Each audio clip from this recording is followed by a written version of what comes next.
우리는 지난 시간까지 공학의 단위와 응력에 대해서 알아보았습니다. 일반적으로 재료역학은 해석의 대상이 되는 부재에 어떤 힘이 작용했을 때 그 힘에 의해서 나타나는 부재의 변형을 연구하는 학문이라 할 수 있겠습니다. 이러한 재료역학을 공부하기 위해서는 힘의 평형에 대한 개념을 이해하는 것이 매우 중요하겠습니다.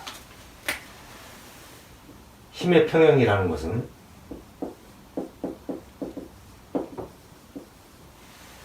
해석의 대상이 되는 어떤 부재에 다양한 힘이 작용을 했을 때 x, y 방향 또는 우리가 3차원을 고려했을 때 x, y, g 방향으로의 움직임이 전혀 없으며 임의의 한 점에 대한 회전 효과, 즉 모멘트가 0이 된다는 개념입니다. 이러한 힘의 평형은 재료역학을 연구하는 데 있어서 상당히 중요한 부분을 차지하며 기본적인 내용이 되겠습니다. 어떻게 이런 힘의 평형이라는 개념이 재료역학의 해석 과정에 반영되는지를 우리가 재료역학의 해석 과정을 통해서 한번 알아보도록 하겠습니다.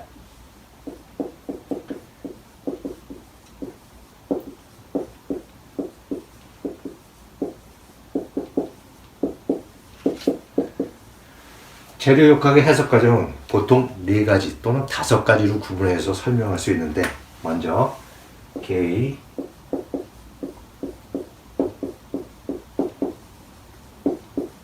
고립화, 두 번째는 개의 모형화, 세 번째는 해석 단계가 되었고, 네 번째는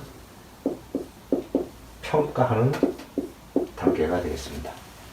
자, 여러분이 여기 처음으로 접하는 어떤 용어도 있었을 텐데, 여기서 개라는 것은 우리가 주의라는 개념하고 상반된 개념으로 쓸 수 있으며, 이 개라는 것은 이 지점에서 우리가 설명할 수 있는 것은 바로 해석의 대상이 되는 부재 또는 물체가 되겠다라고 우리가 보면 됐습니다. 그래서 이 개라는 것은 여기서는 해석의 대상이 되는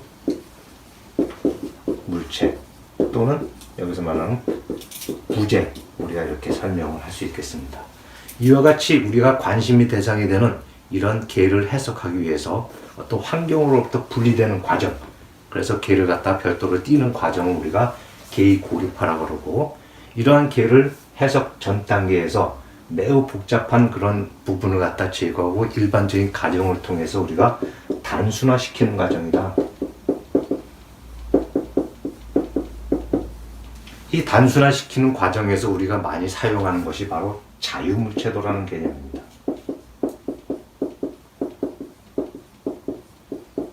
영어로 프리바디,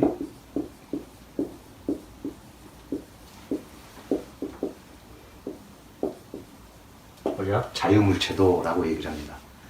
자유물체도라는 것은 우리가 해석의 대상이 되는 어떤, 여기서 말하는 개 또는 물체를 똑 띄어가지고 그것이 받는 외부로부터의 힘, 또 주위로부터의 상호작용으로 나타나는 어떤 반력들, 그래서 어떤 힘의 크기와 방향, 그 다음에 모멘트, 이런 요소들을 정확하게 그려주는 것, 이것을 우리가 자유물체도라고 그러고, 이 내용은 추후 다시 한번 설명을 하도록 하겠습니다.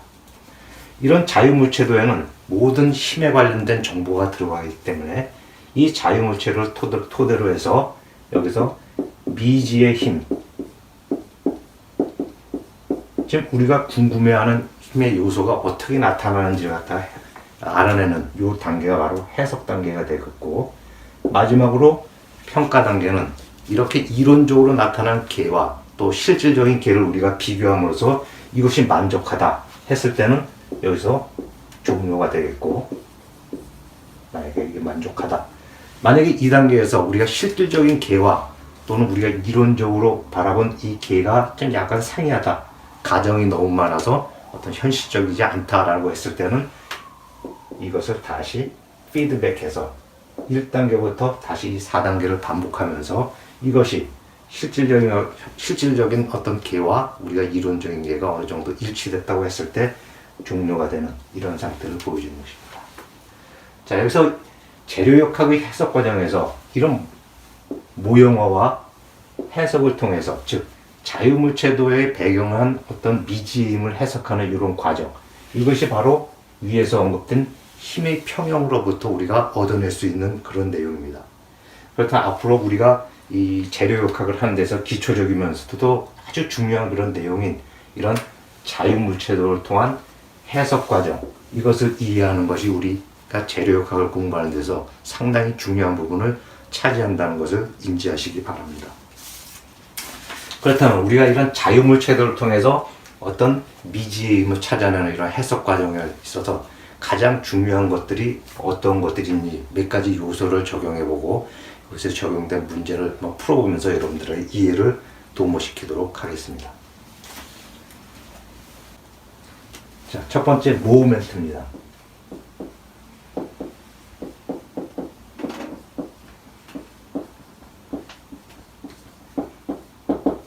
모멘트라는 것은 어떤 물체의 회전 운동을 변화시키는 작용이다. 우리가 설명을 할 수 있겠습니다.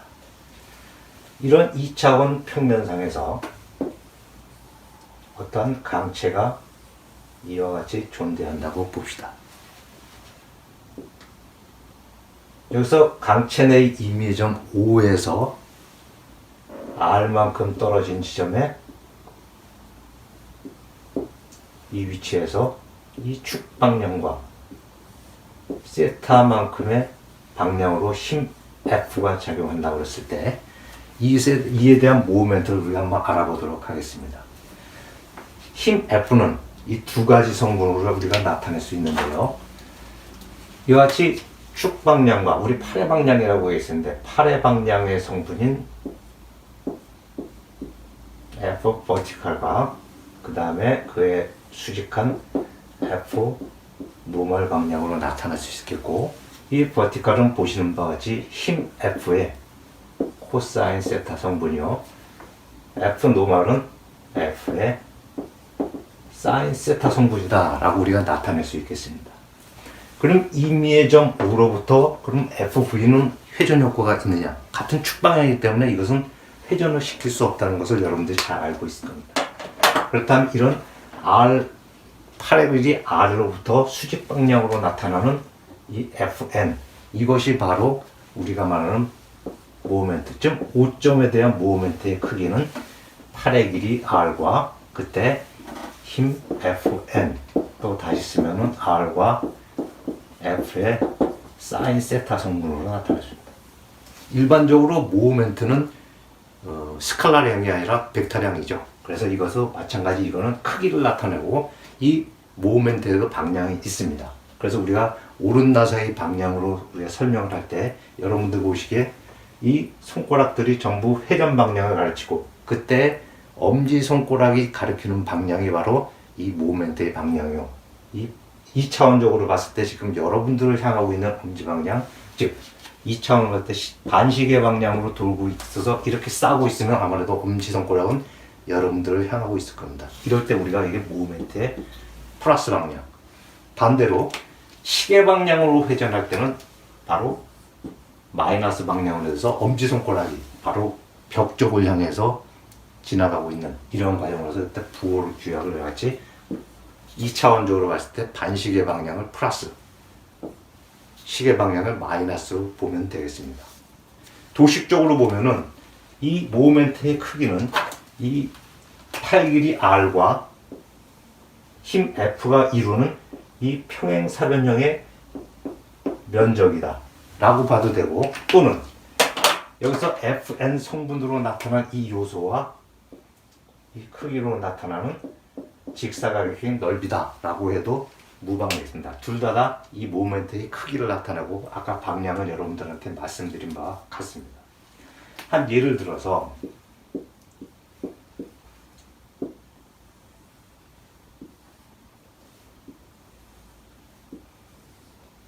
이와 같이 5점을 기준으로 역 니은자 형태의 어떤 부재를 봤을 때 이때 이 길이를 0.3m, 그리고 또 0.3m라고 봤을 때 이 지점에서 힘이 75 뉴턴이 작용을 했을 때 5점을 기준으로 모멘트의 크기는 어떻게 되고 방향은 어떻게 될까요?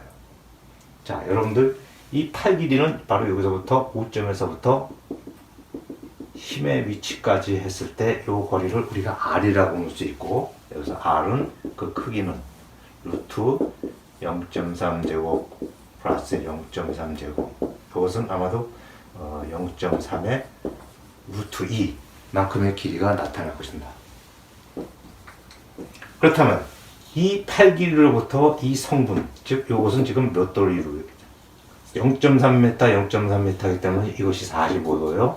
이것도 45도가 되기 때문에 이 힘은 아까와 마찬가지로 이 축방량의 성분과 그거의 수직한 성분으로다가 나타날 수 있겠죠. 그렇다면 이 성분은 바로 75N의 코사인 45도의 크기를 갖겠고, 바로 이 성분은 75의 사인 45도 크기를 갖게 될 것입니다. 그럼 여러분들이 아시다시피 여기서 나타나는 이 요소가 바로 5점을 기준으로 모멘트를 일으키는 힘이 되겠습니다. 그래서 모멘트, 5점에 대한 모멘트는 R, F, N, 이것이 Fn이 되겠고, 이 Fn을 그대로 적용하면 바로 R은 0.3의 루트 2 곱하기 75의 사인 45도나 코사인 45도는 루트 2분의 1이 된다는 것을 알고 있습니다. 이걸 지우게 되면 그 크기는 75 곱하기 0.3 뉴턴 메타, 대략 한 22.5 뉴턴 메타가 된다는 것을 알 수 있겠습니다. 자, 그 다음에는 우리가 또 다른 개념에서 마찰력이라는 개념, 즉 경사진 면에서 어떤 물체가 흘러내려온다거나 아니면 평면에서 우리가 어떤 물체를 밀 때 나타나는, 바닥에서 나타나는 어떤 마찰력에 대해서 잠시 알아보도록 하겠습니다. 자, 다음은 마찰력입니다.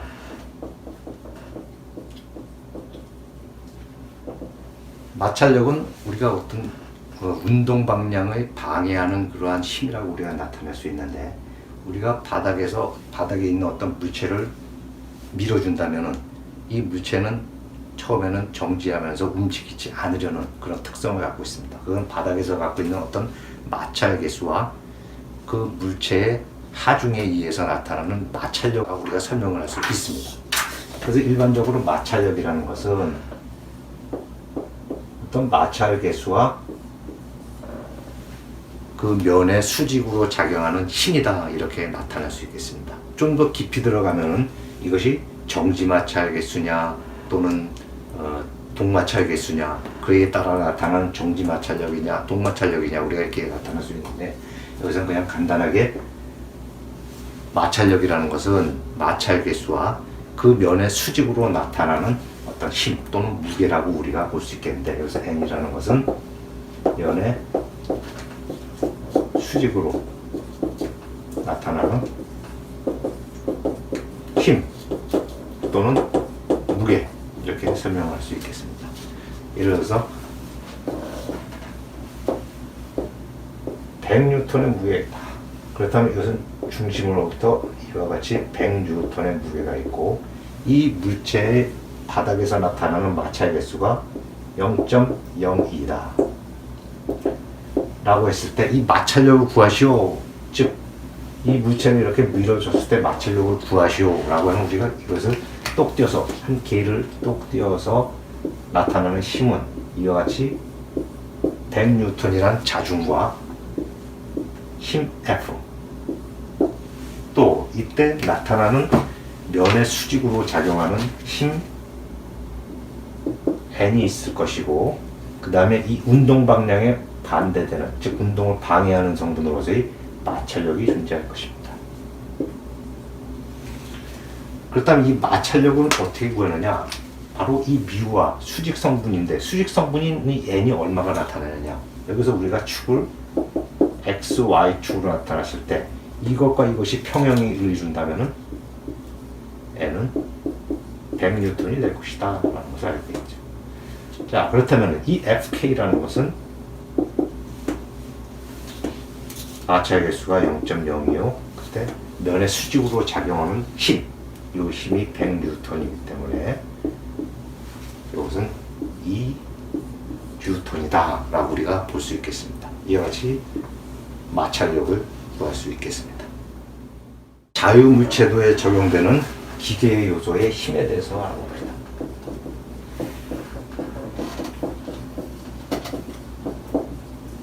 즉 우리가 해석이 대상이 되는 부재, 어떤 개를 주위로부터 분리시켰을 때 어떻게 우리가 힘을 표시할 것이냐라는 것이죠. 자, 첫 번째, 마찰이 없는 접촉면.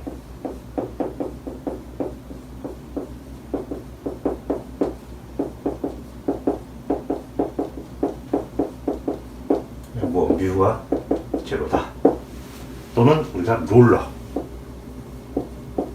뭐 이러한 상태에 우리가 자유물체들을 어떻게 그릴 것이냐라는 것이죠. 첫 번째, 이와 같이 뮤가 제로인 이런 지점에서의 봉에 대한 자유물체를 어떻게 그릴 것이냐. 또는 이와 같이 롤러로 연결된 곳의 부재에 대해서 어떻게 우리가 힘을 표시할 것이냐라는 것입니다. 자, 이것은 둘 다 마찬가지로 마찰력이 존재하지 않기 때문에 이것이 분리됐을 때는 오로지 수직력만 존재한다. 그렇다면 이 롤러에 해당되는 이 부분에서의 부재, 즉 이 롤러가 분리됐을 때 어떻게 나타나냐, 이것도 마찬가지 이 지점에서 n이라는 크기로 나타나게 될 것입니다. 두 번째, 마찰이 있는 접촉면, 여기서 말하는 뭐 핀, 힌지 이런 모양이 되겠죠. 그렇다면 이것이 자유물체도를 묘사할 때는 어떻게 나타날 것이냐라는 것이죠. 자, 첫 번째, 이러한 비슷한 모양의 봉이 마찰이 있는, 즉 뮤가 제로가 아닌 곳에서 있다거나 아니면 지금 말씀드린 바와 같이 어떤 힌지에 이런 부재가 있다고 설명이 됐을 때, 자, 힌지가 있다는 것은 이것이 부재가 위아래로 다 자연스럽게 움직일 수 있다는 것입니다. 이런 상태에서의 우리가 자유물체도를 묘사하는 방법에는 이와 같이, 아까는 마찰이 없을 경우에는 수직력만 존재하는데 이와 같이 면의 평행한 힘이 존재할 것이다 라는 거죠. 두 개의 힘이 존재할 것이다. 그럼 방향이 이렇게 됩니까? 이렇게 됩니까? 그것은 나중에 우리가 해석 과정에서 그 부호로 다 우리가 설명을 할 수 있습니다. 마찬가지로 핀 힌지로 연결된 이 부위에서의 반력은 N, V, 이 두 가지 성분으로 나타날 수 있겠습니다. 또 우리가 세 번째 경우에 따라서는 고정지지라고 했는데, 고정지지는 이러한 부재가 어떤 기둥에 완전하게 박혀있는 이러한 상태를 나타내는 모습입니다. 이런 고정지지에 대한 자유물체도의 묘사 방법은 수직, 수평 전부 존재하고 거기다 추가적으로 어떤 특정 크기의 모멘트가 존재한다는 겁니다. 그래서 모멘트의 방향도 마찬가지 임의로 설정하고, 그것이 플러스일 경우는 그 방향이 맞는 것이고 마이너스일 경우는 우리가 처음에 도시한 방향과 반대 방향이다 라고 해석을 통해서 우리가 알 수가 있겠습니다. 자, 앞에서 언급한 힘의 평형,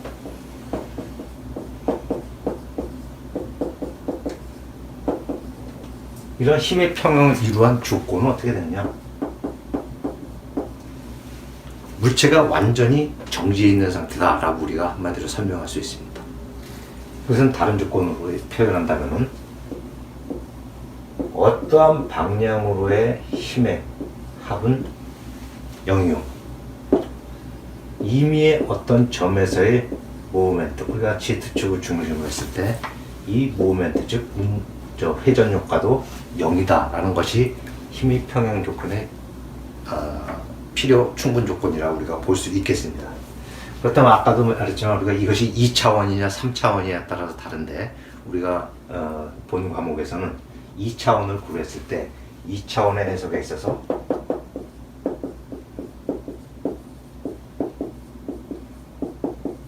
힘의 평형의 필요 충분 조건은 어떻게 될 것이냐, 그것은 두 가지 축의 방향, 시그마 fx의 방향, 즉 이것은 말로 설명하는 x축의 방향으로 나타나는 힘의 합은 0이다.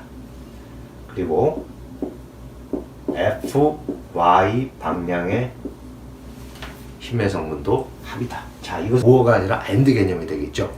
그래서 이것도 만족하고 이것도 만족하고, 그 다음에 임의의 점에서의 모멘트는 0이다. 이것이 바로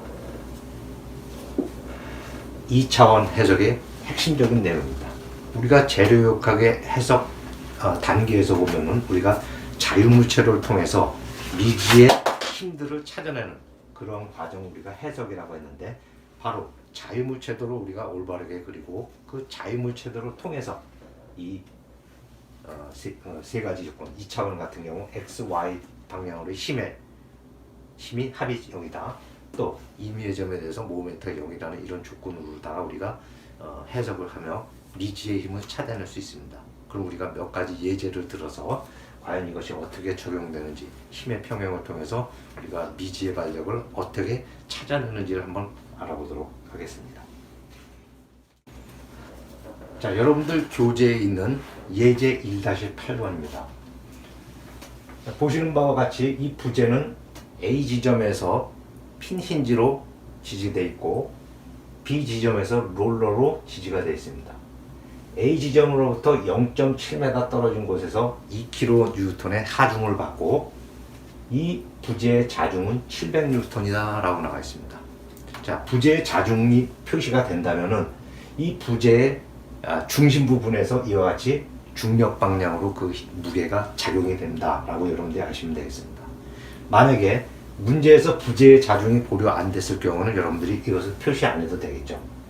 그럼 앞에서 배운 우리가 힘의 평형 조건에서 이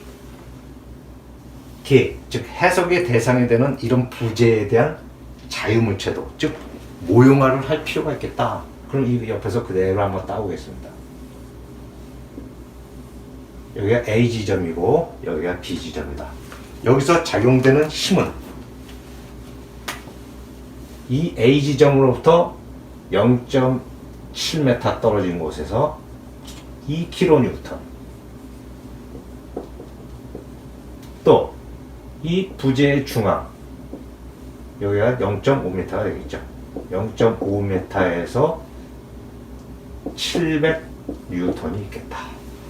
그럼 앞에서 우리가 어떤 기계적인 힘에서 우리가 설명한 바와 같이 만약에 A 지점에서 힌지로 연결이 되어 있다면 여러분들 이 그림을 어떻게 나타낼 것이냐, 수직력만 있냐 수평력만 있냐, 또는 수직력과 수평력이 다 동시에 존재하느냐 라고 했을 때 여러분들이 아시는 바와 같이 여기서는 반력 R이라는 것이 A 지점에서 Y 방향으로 있겠다.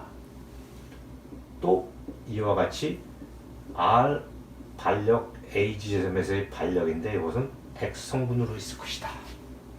B 지점에서는 여러분들이 롤러이기 때문에 마치 마찰이 없는 면과 같다. 그래서 여기서는 면에 수직하게 나타나는 R, B만 존재할 것이다 라는 것을 여러분들 알 수 있을 겁니다. 물론 이 축을 우리가 이 X와 Y축으로 잡았다는 것이죠. 그러면 우리가 앞에서 설명한 같이 힘의 평형 조건으로부터 우리가 해석을 해야 되는데, 이것이 바로 말한 자유물체도요. 이걸 바로 개를 모형화시켰다고 우리가 볼 수 있는 겁니다. 그러면 이 필요 충분 조건을 한번 적용을 해보도록 해요. X 방향으로의 힘의 합은 0이다. 자, 이 조건을 만족하는 것. X 방향으로 어떤 힘이 있겠죠? 먼저 플러스 방향으로 RA X. 자, 이거 넣고 이거 넣고 이거고. 자, 아무것도 없네요. 자, 이것이 얼마다? 0이다. 이렇게 설명이 되는 거예요. 그 다음에 Y 방향으로의 힘의 합은 0이다 라는 조건을 찾아봤을 때, 자, A 지점에 플러스 방향으로 RAY, 여기서 700N, 마이너스 방향으로 또 2kN이니까 여러분들 kN이면 10의 3승이 되니까 2000N, 그 다음에 여기서 플러스 방향으로 RB가 있는데 이것이 무엇이다? 0이 된다. 즉 이것이 바로 Y 방향으로의 힘의 합이다. 그것이 어떻게 된다? 0이 된다는 조건이죠. 자, 보시는 바와 같이 미지수가 두 개고 우리가 식은 한 개이기 때문에 이거 찾아낼 수가 없는데, 우리가 잘 알고 있는 임의의 점에서의 모멘트 합은 0이다라는 것을 우리가 알고 있어요. 자, 그럼 우리가 임의의 점이라고 하면 이 A점을 잡을까, B점을 잡을까, 중앙을 잡을까? 이것은 여러분들이 아무데나 잡아도 상관이 없습니다. 그렇지만은 계산의 편리함, 또 단순화를 시키기 위해서 많은 힘이 교차하는 점을 우리가 임의의 점으로 잡는 것이 해석이 더 용이합니다. 자, 이 A 지점에서는 지금 두 개의 힘이 교차되고 있죠. 그래서 만약에 모멘트 A 지점에서의 이것이 제로다라는 조건을 찾아본다면은, 자, RAX나 RAY는 이 점을 통과하기 때문에 회전 효과가 없겠죠. 자, 그 다음에 이 지점으로부터 0.5m 떨어진 곳에서 700N이 작용한다. 자, 모멘트가 지금 시계 방향이니까 반시계 방향이니까. 그렇죠. 지금 시계 방향으로 오니까 부에서 거리 0.5m 떨어진 곳에서 700N이란 힘으로 나타나는 회전 효과가 시계 방향으로 마이너스다. 또 이와 같이 0.7m 떨어진 곳에서, 이것도 마찬가지 시계 방향이기 때문에 0.7m 떨어진 곳에서 2000N이란 힘으로다가 시계 방향으로 회전시켜주고 있다. 끝으로 이 점을 중심으로 이 RB는 지금 거리가 1m가 되니까 이거는 반시계 방향으로 회전시키는 효과니까 거리 1m에 RP는 0이다 라고 나타나는 것입니다. 그럼 이 세 번째 식으로부터 우리가 알 수 있는 것은 RB를 알 수 있겠죠. RB는 1750N 또는 우리가 1.75kN이다 우리가 쓸 수 있는. 자, 이것을 다시 두 번째 있는 식에 대하면 우리가 RAY를 구할 수 있는 것이죠. 그래서 RAY는 950N 또는 0.95kN이다. 이렇게 해서 우리가 해석 과정을 통해서 아까 미지의 힘을 찾아낸다고 그랬는데, 지금 미지의 힘은 지금 A 지점에서 X 방향의 크기, Y 방향의 크기 힘이요. 그 다음에 B 지점에서 반력, 이 세 가지 요소인데 우리가 RAX는 제보다 RAY는 950N이다. B 지점에서의 반력은 1750N이다. 이렇게 우리가 찾아낼 수 있었습니다. 그럼 다음 문제를 한번 보시도록 하겠습니다. 자, 예제 1.9에 나와 있는 내용입니다. 이거 이제 경사진 20도의 경사라고 했던 경사면에 30kN의 물체가 이렇게 미끄러지려 내려오고 있습니다. 그때 이 면에서 작용하는 마찰 계수는 0.02이다.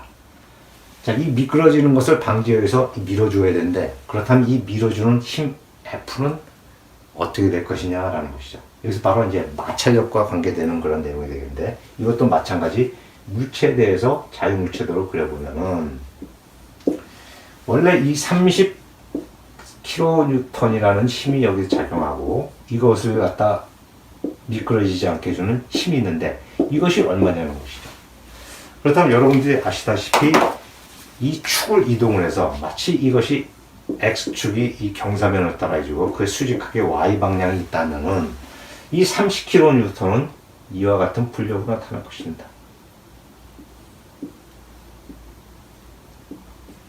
그래서 이것이 지금 20도로 나타났기 때문에 이것은 바로 30kN의 코사인 20도 성분이 되겠고, 요 크기는 30N의 사인 20도 성분이 되겠습니다. 그러면 이 면으로부터 분리가 됐기 때문에 또 여기서 작용하는 힘이 뭐겠냐? 아까도 얘기했지만 면에 수직하게 작용하는 힘이 존재할 것이다. 또 이게 미끄러지고 있기 때문에 이것을 갖다 방지해 주기 위해서 이 운동 방향의 반대 방향으로 FK라는 마찰력이 존재할 것이다 라는 겁니다. 그러면 이 축을 X축과 Y축으로 다 구분해서 우리가 보면은 동일한 방법으로 X방향의 힘의 합은 0이다 라고 했을 때 X방향의 힘은 어떤 게 있냐? 지금 마이너스 FK, 그 다음에 여기서 플러스 방향으로 30 사인 20도. 자, 요 성분은 지금 마이너스 방향이죠. 그 다음에 이것도 마찬가지 마이너스 X 방향이니까 마이너스 F는 0이다 라고 우리가 X 성분을 놓을 수 있고, 두 번째 FY 방향 성분은 0이다 라고 봤을 때 Y 방향은 지금 내려가는 것이 마이너스 Y 방향으로 마이너스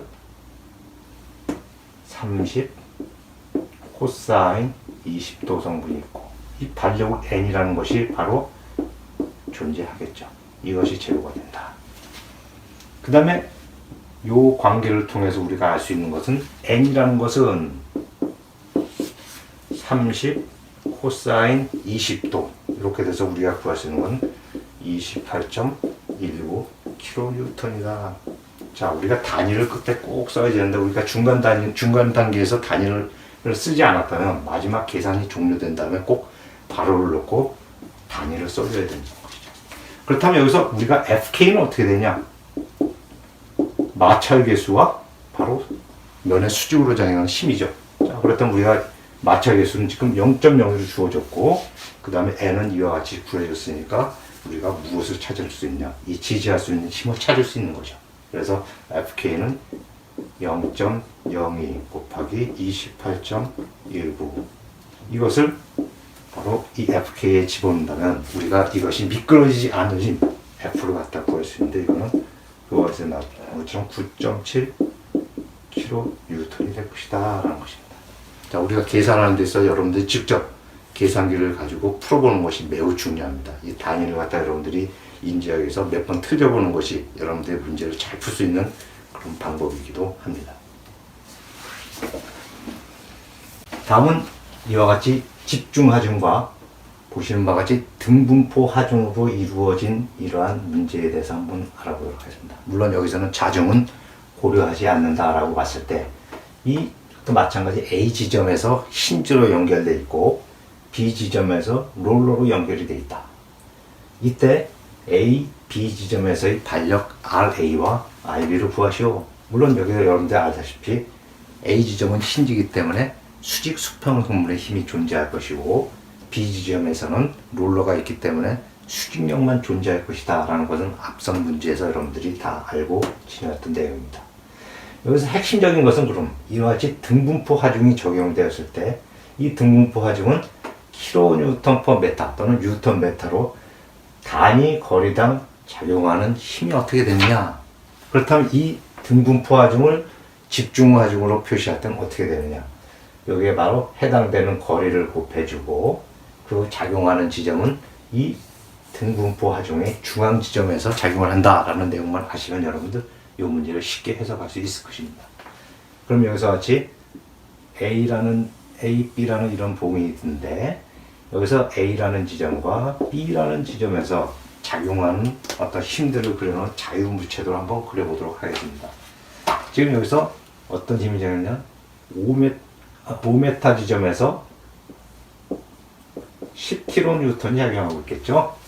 그 다음에 여기서 A 지점으로부터 8m 떨어진 곳에서 20kN 작용을 하고 있다. 그 다음에 이 집중하중이 0부터 4m까지 1kN으로 작용하고 있으니까 4m이니까 총 4kN이라는 것이 어디? 이 중앙 지점인 2m 지점에서 4kN이라는 것이 작용한다 라고 표현을 하도록 했습니다. 자, 이때 거리는 바로 여기서부터 여기까지가 2m가 되겠고, 여기서부터 여기까지는 2m에서 5m에 3m가 되겠죠. 그 다음에 여기서부터 여기까지 3m, 여기서부터 여기까지 2m가 된다라고 보면 되겠습니다. 자, 이 거리는 매우 중요합니다. 이 힘만 표시하는 것이 아니라 이 작용하는 위치를 갖다 정해줌으로써 나중에 모멘트를 적용할 때 매우 중요한 요소이기 때문에 여러분들 이걸 빠뜨려서는 안 됩니다. 또 앞서 말씀드린 바와 같이 A 지점에서는 수직 수평의 존재하므로 RAY, RAX 이 성분이 존재한다. B에서도 여기서는 롤러가 있기 때문에 RB라는 것이 존재한다라는 것을 알 수 있겠습니다.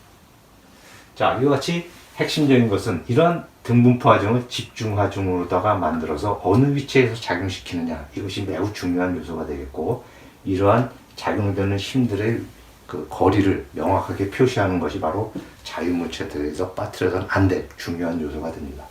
이것도 마찬가지 동일한 방법으로 fx 성분의 합은 제로다. x 성분 뭐가 있죠? r, a, x가 있고 쭉 보니까 전부 y 성분을 했기 때문에 RAX는 제로다. 당연하죠. 나머지 힘들이 전부 위아래로만 지금 작용을 하고 있는데 이것은 지금 아무것도 힘을 받쳐줄 수 있는 것이 아니니까 이론적으로 봐도 RAX는 제로가 나타날 것입니다. 두 번째, y 방향으로의 성분 힘은 제로다. 무엇이냐? 여기서 보니까 플러스 방향으로 RAY가 있고, 자, 이 지점에서 마이너스 4kN이 있고, 그 다음에 마이너스 10kN 있고, 마이너스 20kN 있고, 또 무엇이 나갔더니 RB가 존재한다. 이것의 합이 0이다 라는 것이죠. 이것도 마찬가지 이 한 개의 식에 두 개의 미지수가 있어서 해석이 곤란하나 우리가 임의의 점에서 모멘트를 취했을 때 이것을 해석할 수 있겠습니다. 그렇다면 아까 설명하셨죠. 어느 지점에서 모멘트를 잡을 것이냐, 힘이 많이 교차하는 곳에 하는 것이 해석에 용이하다. 마찬가지 A 지점에서의 모멘트 합은 0이다 라고 했을 때 이 지점을 통과하는 RAX나 RAY는 회전 효과가 없겠죠. 자, 시계 방향을 마이너스, 반시계 방향을 플러스 방향으로 온다면 요걸 중심으로 해서 4kN이 줄 수 있는 것은 시계 방향이기 때문에 마이너스 거리가 2m요. 힘의 크기는 4kN이다. 자, 요것은 여기서부터 5m 떨어진 곳에서 방향이 시계 방향이므로 5m 떨어진 곳에서 그 크기는 10N입니다. 자, 여기서는 지금 8m 떨어진 곳에서 그 힘의 크기가 20N이다. 자, 근데 마지막에 RB는 지금 반시계 방향으로, 즉 플러스 방향으로 작용하고 있다. 그 거리는 전체 거리는 10m요. 크기는 RB다. 이것이 0이라는 얘기죠. 자, 여기로부터 우리가 무엇을 얻어낼 수 있냐? RB가 어떻게 된다는 것입니다. RB는 계산해보면 21.8 kN 나오고, 이것을 이 두 번째 식에 대입하면 RAY를 구할 수 있는 것이죠. 그래서 RAY는 여기 적용해보면 12.2 kN이 됩니다. 보시는 바와 같이 이러한 내용으로 나타났을 때 수직령, 수평령은 존재하지 않고 전부 수직령만 존재하니 아까 지금 계속 A 방향으로의 X 방향으로의 힘, 이것은 전부 제로가 나타나는데 여기서 여러분들한테 제출할 과제를 하나 여러분들한테 제시를 하겠습니다. 여러분들이 그 과제 제출 내용은 그렇다면은 이 지점에서 이 면의 45도 방향으로, 자, 수직 방향의 45도 방향으로 힘의 크기가 10√2 kN이라는 힘이 작용했다면은, 자, 아까랑 방향이 틀리겠죠? 다른 동일한 조건에서 이와 같이 이 지점에서 작용하는 것이 예제처럼 20kN이 수직으로 작용하는 것이 아니라 10.2 kN이라는 힘이 45도로다가 이렇게 작용을 했을 때, 그때 달력 AX, RAY, RB는 어떻게 될 것인가 여러분들이 직접 계산을 해서 여러분들 그 과제를 제출해 주시면 여러분들 출석으로 다 반영하도록 하겠습니다. 자, 여러분들 계속되는 어려운 시기에 여러분들 어려운 시간 보내는 거 알고 있습니다.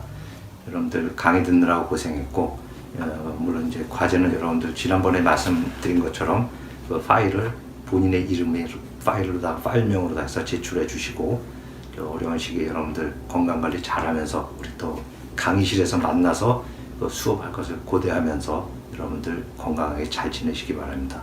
강의 듣느라고 수고 많으셨습니다.